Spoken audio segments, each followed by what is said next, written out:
So this is Brad. He's your ultimate weekend warrior average golfer, a working dad who tries to get out once a week with his buddies and get better at this game with very little practice, but just through playing more golf. Brad has never broken 80. He's shot 80 once, but he pretty much lives in the mid to high 80s, depending on how he's hitting it from day to day. He's gotten better over the years that I've known him. He is my brother-in-law, but he's been using the same irons for 9 years now, a set of Callaway XR steelheads that just don't work for him whatsoever. They don't offer him the forgiveness, the yardage, the spin that he needs to elevate his game and make breaking 80 a possibility. These are the 699 Pro V3 irons from Sub70. They're irons designed for distance for those mid-handicap players. They're a forged head, but they offer great forgiveness and feel that I think Brad has never experienced. So in today's video, I'm giving these to Brad. I've kind of built them out to what I think he needs. He's going to hit them on the range straight from the box. We're going to get numbers with them, and then we're going to play with them. So we're going to see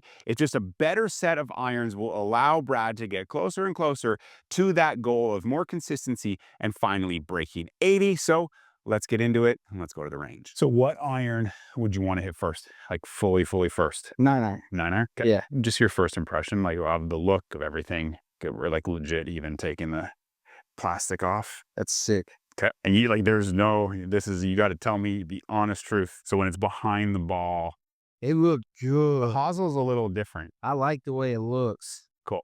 I like the set screw right there. I'm not sure what that is. That a weight or something? Well, I think it's kind of like a P790, so it's got a hollow body. So that's just how they inject some weight into it. I was worried about it being thin, and this feels like comfortable just by the looks. What does it look like at a dress? What do At you a think? dress, perfect size. Cool. I like it. Cool.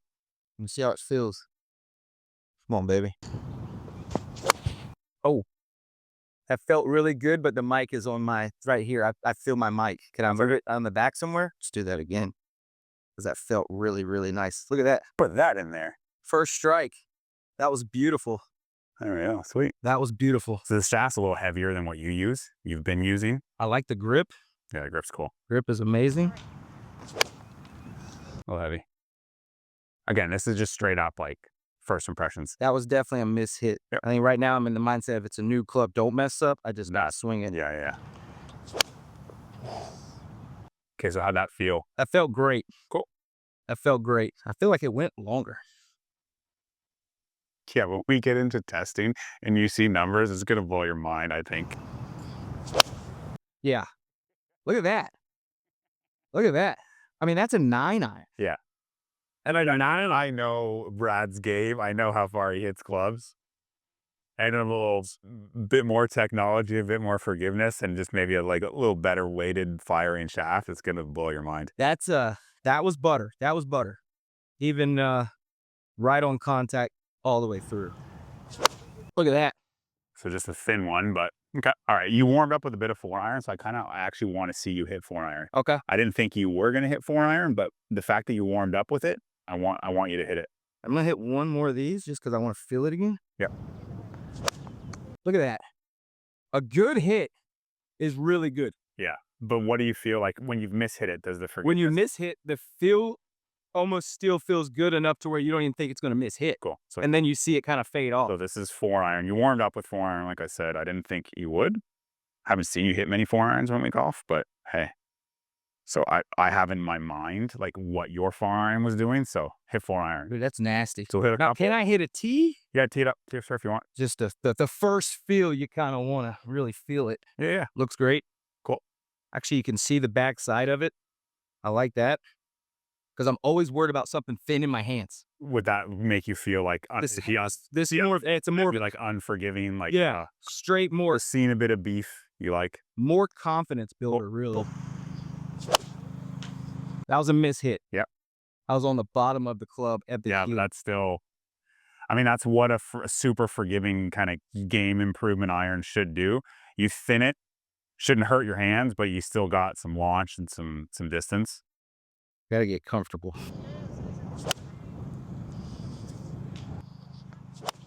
That's nice. Yeah. That felt nice. Awesome. Well, you could kind of tell it was love at first strike for Brad on the range with these things. He didn't know what to expect. You could see he was paying attention more for the look and kind of explaining those hesitations he may have because he's comfortable. He's been used to looking at those Callaways for quite some time, but hitting a forged head, he's never hit anything forged in his life. So that forged C45 face on these definitely is going to give him an element or a level of feel that he didn't get with his previous irons. So the good ones are going to feel really, really good, but you're going to have more responsiveness on the not so good ones. What I was looking for out there was more just start line and flight, because I know Brad's game very, very well. I play with him at least half a dozen times a year. He came from baseball. He really moved across it when we first met. He played a big slice with driver and he straightened it out. He really drives it well now. Less across, better alignment, but it's a lot of manipulation with the hands, and with his irons, he's always hit them very, very low. So his carry distance was not what it should be, and that created just weird gapping in his bag, and it makes him hesitant to hit certain irons in certain situations. The start line was better.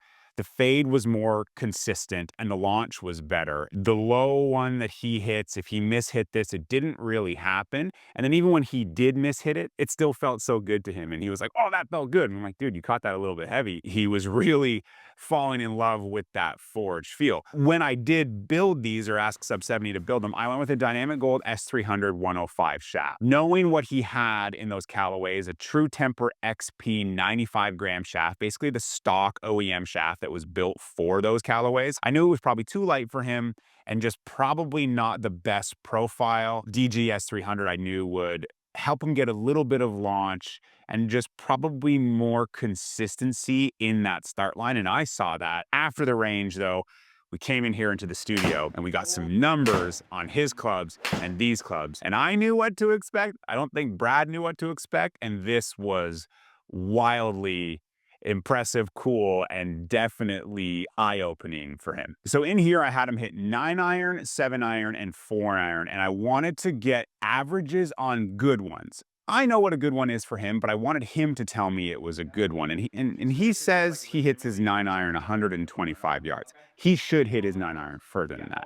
And I knew he'd hit these further, but I wanted to just have him experience it. So here are 5 good ones with his Callaways. You see that start line, you see that low pull, everything's starting left and kind of just hanging on there and not really coming back. And then we get 5 good ones with the 699s, and look at that flight. Better start line, higher, and just the same shot time and time again. We compare them head to head, the 5 good ones, 5 more yards in the air with the 699s. I knew he was going to hit these things further because it was just going to be better launch characteristics across the board. And this is what happened. Like, he's hitting this 9-iron, 5 more yards in the air, roughly the same spin, higher, better launch. It's not like we're going to see 9,000 RPM with a 9-iron because there's just the speed that he generates isn't going to generate that much spin. I'd like to see him spinning 9-iron into the 7,000 and up, but I think as he generates some speed, probably through some confidence and a better lie angle, he definitely needs golf clubs that are more upright because he definitely hits it on the toe. So he's hitting it on like the deadest part of the face, which is going to keep this spin down. We get him in a better lie angle, interact with the turf better, get more off the center, which will bring the spin up, but also can bring the launch carry or the height and the carry up. Just better lie angle will go a long way for a player like Brad, which is, I think, a lot of your average golfers overlook. But right there, we see 5 yards further with the 9-iron. And I think that's just like the tip of the iceberg. I believe he should hit his 9-iron 135 to 140 as he gets more comfortable, and especially as we're out on the golf course. So then we go into 7-iron, and Brad says he hits his 7-iron probably like 160-ish. Right there, you see really bad gapping. A 9-iron going 125 and a 7-iron going 165. That speaks to just probably a lack of confidence in your equipment and an understanding of what they should be doing, kind of inconsistency. But to get 5 good ones and about 7 shots, that's really good. Like, he hits the same shot over and over again. It's just not really the most optimal shot. And you see it here. Like, it's low, it's starting left, and it's just a matter of, will it cut back? Will it come back to the target? Which then on a golf course can really play with alignment, and you can start steering it, not trusting it. Then if you're hitting it low, you're pulling 7-iron from 160, but you hit it too low and it only carries, like, it's it can get really, really difficult if your launch characteristics aren't good with your irons and your irons just aren't fit for you. Give him the 699. And look at this. Like, look at this pattern. Launching better, higher, and it's the same. I was so impressed with what he was doing. Again, he wasn't paying attention to the tracer here. He was just letting me know if it was a good one or not. I was paying attention to it, and I was like, dang, this is exactly what I anticipated to have happen with these, and it's happening. Like, so cool. And it was like opening his mind to, I think, what he was capable of doing with irons, because Brad doesn't like his irons. Like he avoids certain irons. He likes the 4-iron, hates the 8-iron, like has that relationship, doesn't like the pitching wedge, loves the attack wedge. Like he has this relationship with his clubs that I think a lot of players, your weekend warrior, have those relationships as well. But when you get better suited clubs for you, you can love them all because you can do the same thing and they will perform for you. And we compare them head to head, more yards with the 699, which is what we anticipated. Again, spin's a little low. Spin's pretty similar, but it's how he strikes it with that off the toe. The spin is going to be low. I'd like to see the spin get up, but if we get his clubs bent more up, I think we will see better spin numbers. So we're seeing more height, slightly better launch, and just a consistent start line, a consistent flight pattern. Incredible stuff. Like really incredible stuff. Then we moved into the 4-iron because Brad absolutely loves the 4-iron. He's like, that's my 200-yard club. And to me, it's like, again, that's really bad gapping. If your 7-iron's 160 and your 4-iron's 200, something's, there's a little bit, and your 9-iron's something's a little bit off. And this was one where I only wanted 2 solid ones because the 4-iron he really likes, but to get one that he liked in here took a lot more. And we were seeing with his clubs, it fly 130, it fly 195, because it was just a matter of how well he struck it and how low it went. Because then we go 2 solid ones with the 699. And this only took maybe 7, whereas 2 with the Callaway took about 11. And when he mishit these, like when it wasn't a good one, like he was living between, let's say 175 and 195 when he was hitting the 4-iron, the 699s. But with the Callaways, it was like 130 to 200. That's a big glaring area of opportunity because when we compare them head to head, the Callaway actually is further. On the 2 good ones and the 699 2 good ones, the Callaway got more carry. It's not the appropriate amount of carry we should see. I want to see him hit his 4-iron 195 in the air, not 200 in the air, but also 130 in the air. Spin a little bit on the low side again, but I don't have to say it again. This lie angle where he's striking it more towards the toe. Apex is about the same. They're very similar shots, but the mishits with the 699 were so much better than the mishits with the Callaways. So after Brad left, I wanted to see what this was all about. Like, how good did they feel? How hot were they? So this was just good fun for me to hit the 8-iron and the 4-iron. 10 shots, just like no averages, just like what happened. They're awesome. They feel as good as the TA3s, the forged muscle back, muscle cavity irons that I've tested from Sub70 and played with from Sub70. And I mean, they're definitely hot. Like I was hitting 8-iron average of 175. So yeah, it's a stronger loft than my 8-iron, but 175 spins lower. But I think what I'm learning is like the distance irons, they launch well, spin less to like get that distance for that, mid-handicap golfer to help them play a bit better and like enjoy and get more distance out of their speed. So yeah, the spin's down, but I was expecting, will I just rocket one? No. Like really tight numbers, not a lot of variance in these 10 shots. Like the average is 175, but it didn't jump. I didn't hit a 190-yard 8-iron. It's tight. I was really, really impressed. And then I did it with 4-iron. It's just, they're hot, like 5 yards further, pretty good numbers, good spin. Like the design's great. Like the longer irons can get that spin just to try to get it up in the air, but really tight. And I was thinking, would I hit like a 250-yard 4-iron with this? I didn't. Like their numbers are really tight. So Brad's testing and range session, obviously I learned a lot, but then for my own understanding of what a distance iron does, a lot of consistency. Like Sub70 has made a really good iron. Like they make really great golf clubs, but this one is really, really nice and it feels good, looks good. And for Brad, he just couldn't wait to take them on the golf course. So I went with him because I was basically going to like help caddy him with these yardages because they go further. And I didn't want him to go out there and play with me telling him before, yeah, play them further, because then it's like, Do you trust it? So you grab 9-iron from 135, 140, try to hit it hard. So you hit it bad, so it doesn't go the right distance. And then all of a sudden you're just really off. So we were out there. Every shot he hit with these irons, I helped him kind of like, this is the club to hit. And he hit a lot of really good shots. And even the mishits, he got a lot out of them. Like the alignment, the pull happened. And like, that's just like what he needs to work on. But even the ones that he kind of got the toe down and clanked it off the toe a little bit, still only went 5-6 yards short. And I had to reassure him, like, no, like that still flew. Even though we missed the green, we're in a bunker, that still flew further. So there was one where we had 150 to a pin, back pin, and we were into a little bit of wind. And I'm like, you only need to hit this one, fly this 145, because you don't want to fly this to the flag, because flies to the flag, it's over the green. He's like, well, I would hit 7-iron. I was like, just trust me, hit the 8-iron here. So he was great. This was like the 7th hole. He trusted it. He hit it. It flew 146 basically, put a bit of wind in there. So maybe he hit the 8-iron 150 in the air out of some rough and like 14 feet for birdie. And he's like, I would never in my life hit an 8-iron from that distance ever. I was like, see?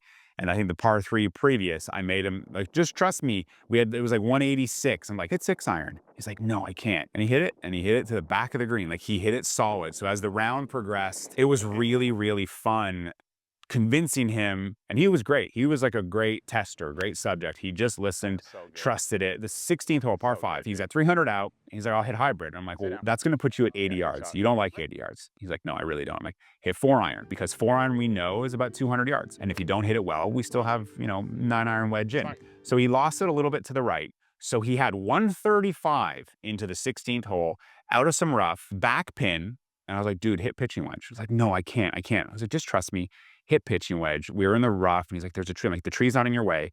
Just, we work on his alignment throughout this round. Hit pitching wedge. There was maybe a hair of help, like not like a couple yards. So it flew 4 paces short of the flag. So he basically hit it 130 in the air, hit it up there 12 feet, and it was only birdie of the day. Par 71, I think he shot 10 over. So he shot 81 in his first round with these irons, and he fell in love.